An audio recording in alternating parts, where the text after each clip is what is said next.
The funeral of Prince Philip is taking place at St. George's Chapel in Windsor Castle right now. We are live at the scene. A minute of silence will be observed any time now for the Duke of Edinburgh. Now, the Prince died at Windsor Castle on Friday, the 9th of April. He was 99. People are gathered to celebrate his unwavering loyalty to the Queen, service to the nation and his courage. The Duke's eldest son, Prince Charles, and other members of the royal family are attending the event. Live scenes coming out of Windsor Castle there. Armed forces are lining the route of the funeral procession. A modified Land Rover designed by the Duke himself will carry his coffin. The area is largely quiet. Gunshot has been fired. A minute of silence is being observed.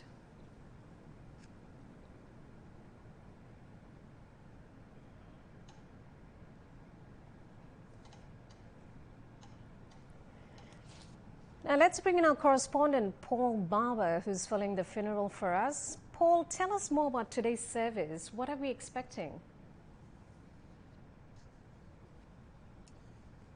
Yes, Gas, well, a minute of silence being held across the United Kingdom as the funeral service for the Duke of Edinburgh is about to get underway. The Queen Elizabeth II, leading her family, leading the country in mourning and saying farewell to her husband of 73 years, Prince Philip, who died on April the 9th, aged 99, just a couple of months short of his 100th birthday. My strength and my stay all these years, as Queen Elizabeth has described her husband.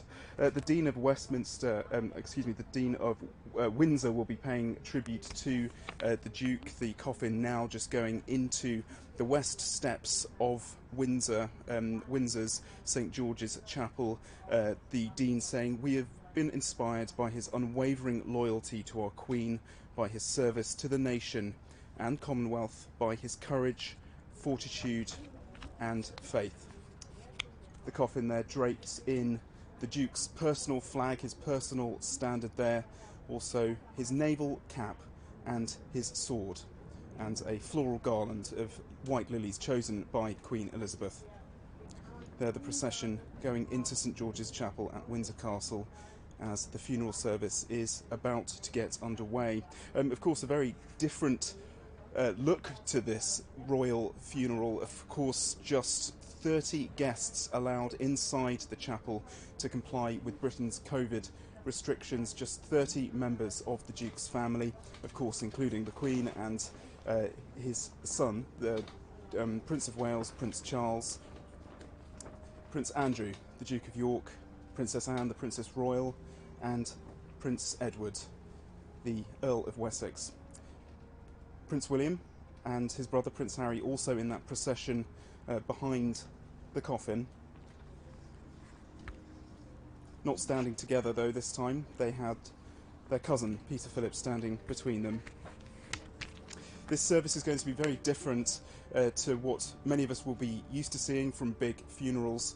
There will be no eulogy, there will be no sermon. It will be very much focused on prayer and psalms and anthems, and that is exactly what the Duke wished for. He wished for as simple a service as possible.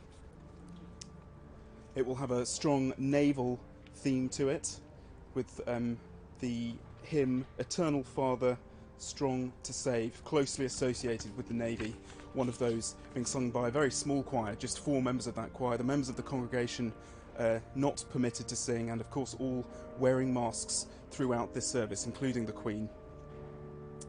Outside of Windsor Castle, very different scenes to what would have been seen in pre-pandemic times, when thousands upon thousands of people would have lined the streets to see a ceremonial procession.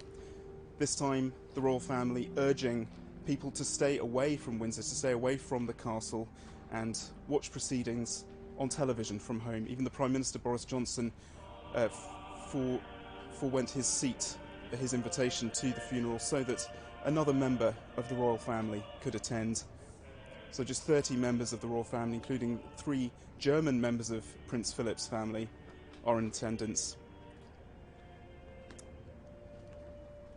Earlier we saw the coffin, as you said, Gas, loaded onto that specially modified Land Rover, which the Duke himself had played a part in designing, something he was very passionate about, design and engineering, along with his very close ties to the military, to the Navy. 730 members of the armed forces lining that ceremonial procession route from the castle to St George's Chapel. All of this happening within the chapel grounds itself.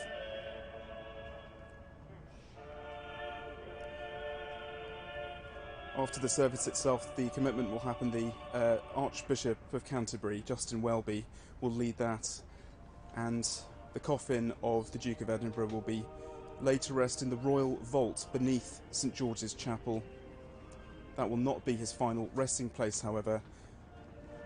That will be in the George VI Memorial Chapel, also in St George's Chapel. That is where he will finally be laid to rest alongside Queen Elizabeth when she does eventually pass away. Also buried there her mother, the Queen Mother, Queen Elizabeth, and her sister, Princess Margaret.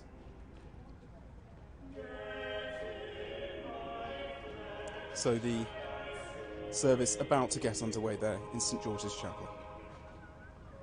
Gas. Thank you, Paul. Paul Barber following the funeral for us from Windsor Castle. Thank you, Paul.